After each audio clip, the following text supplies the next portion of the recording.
आणि बातमी पुण्यात नाही, पुण्याच्या कात्रज भागातील राजीव गांधी प्राणी संग्रहालयाच्या पिंजऱ्यातनं बिबट्या पळालाय। पळालेला हा बिबट्या कात्रज प्राणी संग्रहालयाच्या आवारामध्येच असून त्याला पकडण्याचे वन खात्याचे प्रयत्न सुरू आहेत।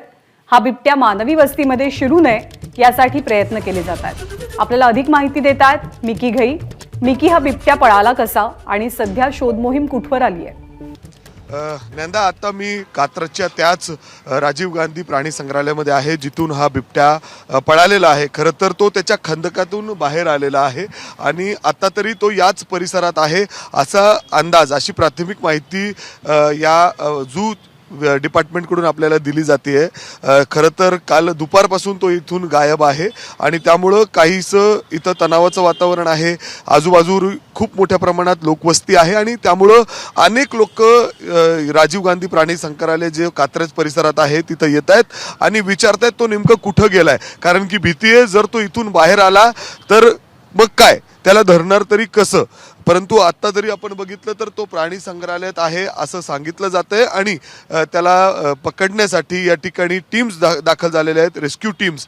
आतमध्ये जर आपण बघितलं तर मी बाहेरचं देखील तुम्हाला दाखवतो। प्राणी संग्रहालयाच्या जवळ कुणी येऊ नये यासाठी इथं सगळं बंदोबस्त तैनात करण्यात आलेला आहे। दोन्ही बाजूला म्हणजे जे गेट्स आहेत अशा पद्धतीने सगळे सिक्युरिटी या ठिकाणी तैनात करण्यात आलेली आहे आणि तिथं देखील हा जो मुख्य गेट आहे तिथं देखील जर आपण बघितलं तर खूप मोठ्या प्रमाणात लोक तैनात करण्यात आलेली, जेणेकरून कुणी हा आतमध्ये जाण्याचा प्रयत्न करू नये। कारण की आता जर आपण बघितलं तर खूप भीती आहे।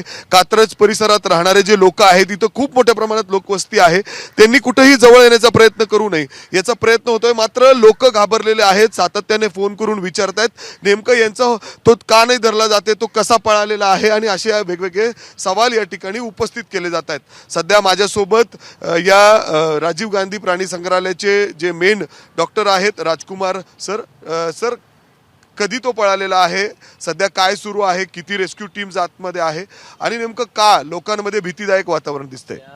राजीव गांधी प्राणी संग्रहालयाच्या विलगीकरण कक्षातून काल सकाळी हा बिबट्या एस्केप झालेला आहे आणि काल सकाळपासूनच आपले प्रयत्न चालवले आहेत।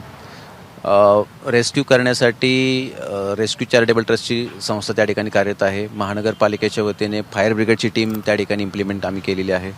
त्याच पद्धतीने आमच्या सुरक्षा विभागाचे काही कर्मचारी या ठिकाणी डिप्लॉय केलेले आहेत आणि रात्रभर आम्ही कॉम्बिंग ऑपरेशन केलं, परंतु बिबट्याला आम्हाला लोकेट करता आलं नाही।